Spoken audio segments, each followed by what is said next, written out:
भूपेंद्र हुड्डा अपने बेटे दीपेंद्र हुड्डा को मुख्यमंत्री बनाने के लिए अपनी जिंदगी की अंतिम सियासी लड़ाई लड़ रहे हैं। भूपेंद्र हुड्डा ने दीपेंद्र हुड्डा को पूरे हरियाणा के दौरे पर निकाल दिया है और वो खुद दिल्ली की सेटिंग को देख रहे हैं, हाईकमान में अपनी मैनेजमेंट को देख रहे हैं। लेकिन इन दोनों ही पहलुओं के बीच में उनके लिए अपने ही शहर में खतरे की घंटी बज गई है। ये खतरे की घंटी बजाने का काम किया है पूर्व मंत्री मनीष ग्रोवर ने। मनीष ग्रोवर ने ऐलान कर दिया है कि वो विधानसभा का चुनाव नहीं लड़ेंगे। आप खुद ही सुनिए कि मनीष ग्रोवर ने चुनाव लड़ने से इनकार करते समय क्या कहा। मैं ये कह रहा हूं, मैं संगठन का काम करूंगा, इस बार चुनाव नहीं लड़ूंगा।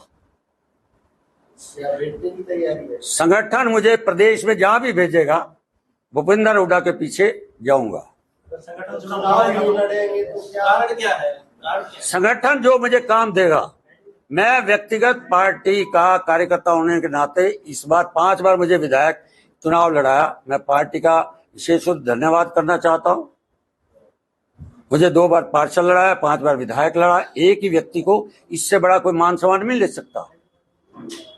इसलिए मैं अपनी व्यक्तिगत राय संगठन का काम करूंगा। पार्टी जिस कार्यकर्ता को यहाँ टिकट देगी उसके लिए काम करो। मनीष ग्रोवर 2014 में रोहतक से चुनाव जीते थे और 2019 में 2700 वोटों से चुनाव हार गए थे।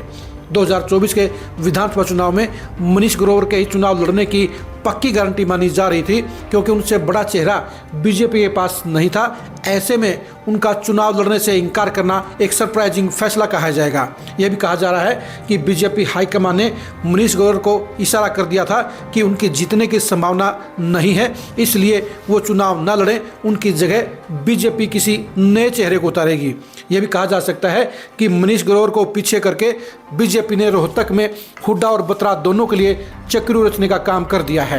ये रोहतक शहर की चर्चाएं बताती हैं कि एक तरफ जहां मनीष ग्रोवर के प्रति नेगेटिविटी है, तो उतनी ही नेगेटिविटी बीबी बत्रा के प्रति भी है। बीबी बत्रा सिर्फ हुड्डा परिवार की मेहरबानी से चुनाव जीतते आए हैं।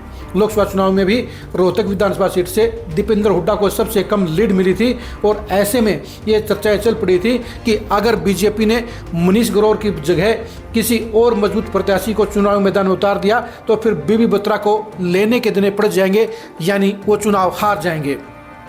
बीबी बत्रा का टिकट काटना भूपेंद्र हुड्डा के लिए आसान नहीं होगा, क्योंकि वो पंजाबी वोटों को अपने साथ रखना चाहते हैं। या तो वो बत्रा का टिकट काटकर किसी और अपने खासम खास प्यादे को पंजाबी कोटे से टिकट देने का काम करें, या फिर बत्रा को चुनाव जितवाने के लिए फिर से पूरी ताकत लगाने का काम करें। बीजेपी के प्रत्याशियों के बारे में चर्चा ये चल रही है कि या तो मनमोहन गोयल मैदान में आएंगे या महंत कपिलपुरी चुनाव लड़ेंगे। बीबी बत्रा के लिए महंत कपिलपुरी ज़्यादा खतरनाक हैं, क्योंकि वो भी पंजाबी बिरादरी से आते हैं और उनका 36 बिरादरी में अच्छा रसूख है। अगर बीजेपी ने उनको टिकट देने का काम किया तो फिर बीबी बत्रा सुबह 11 बजे ही चुनाव हार जाएंगे।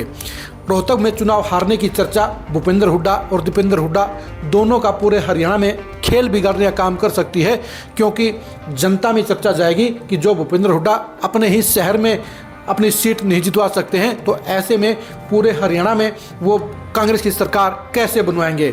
यानी मनीष ग्रोवर ने भूपेंद्र हुड्डा को गच्चा देने का काम कर दिया है। मनीष ग्रोवर का फैसला भूपेंद्र हुड्डा के लिए बड़ी सिरदर्दी साबित हो रहा है, क्योंकि उनके लिए भी अब बत्रा को जिताना सबसे बड़ी चुनौती होगी और बत्रा को जिताना उनके लिए आसान नहीं होगा, क्योंकि मनीष ग्रोवर की नेगेटिविटी के चलते बत्रा को जितवाने के लिए उनके पास आसान रास्ता था। लेकिन अगर मनीष ग्रोवर चुनाव मैदान में नहीं होंगे तो उन हालात में फिर बत्रा का बचाव करना भी हुड्डा फैमिली के लिए आसान नहीं होगा। यही वजह है कि अब भूपेंद्र हुड्डा के लिए नई सिरदर्दी पैदा हो गई है। उन्हें बत्रा की दावेदारी के बारे में सोचना होगा। उन्हें बीजेपी के पैतरे के अनुसार, बीजेपी के फैसले के अनुसार और बीजेपी के प्रत्याशी के अनुसार ही अगला फैसला लेना होगा। यानी अगर भूपेंद्र हुड्डा ने कपिलपुरी के चुनाव मैदान में उतरने पर बत्रा को चुनाव मैदान में उतारा तो उनकी हार तय हो जाएगी, और अगर मनमोहन गोयल आए तो उन हालात में बराबर की टक्कर होगी। अब देखने की बात यह है कि बीजेपी सरप्राइजिंग पैकेज के तौर पर किसे टिकट देने का फैसला करती है। जाहिर सी बात है, रोहतक शहर की चर्चा कह रही है कि कपिलपुरी बत्रा को निपटाने का काम कर देंगे। अब बत्रा को निपटाना जहां बीजेपी के लिए सबसे बड़ा लक्ष्य है, तो वहीं पर भूपेंद्र हुड्डा के लिए बत्रा को बचाना सबसे बड़ा मिशन रहेगा। यानी अब भूपेंद्र हुड्डा और दीपेंद्र हुड्डा ऐसी समस्या में फंस गए हैं जहां उनके लिए एक तरफ बत्रा का चुनाव संभालना है तो दूसरी तरफ बत्रा की टिकट काटने की संभावनाएं भी तलाशना है। यानी हुड्डा फैमिली भी अब बत्रा के विकल्प के तौर पर दूसरे चेहरे के बारे में सर्च करना शुरू कर देगी। यह उनकी मजबूरी भी होगी, क्योंकि अगर रोहतक शहर में ही बीजेपी जीत गई और हुड्डा के प्रत्याशी बत्रा चुनाव हार गए, क्योंकि उन हालात में हुड्डा फैमिली के लिए जनता में और पूरे स्टेट के अंदर नेगेटिव मैसेज चला जाएगा, जो उनकी सियासत के लिए खतरनाक हो सकता है, बड़ा नुकसान का सबब हो सकता है। और इसीलिए अब मनीष ग्रोवर का ये फैसला भूपेंद्र हुड्डा के लिए सबसे बड़ी सिद्धि साबित होता हुआ नजर आ रहा है, क्योंकि हुड्डा फैमिली के लिए अब रोहतक बचाना सबसे प्राथमिकता और सबसे बड़ा चैलेंज रहेगा।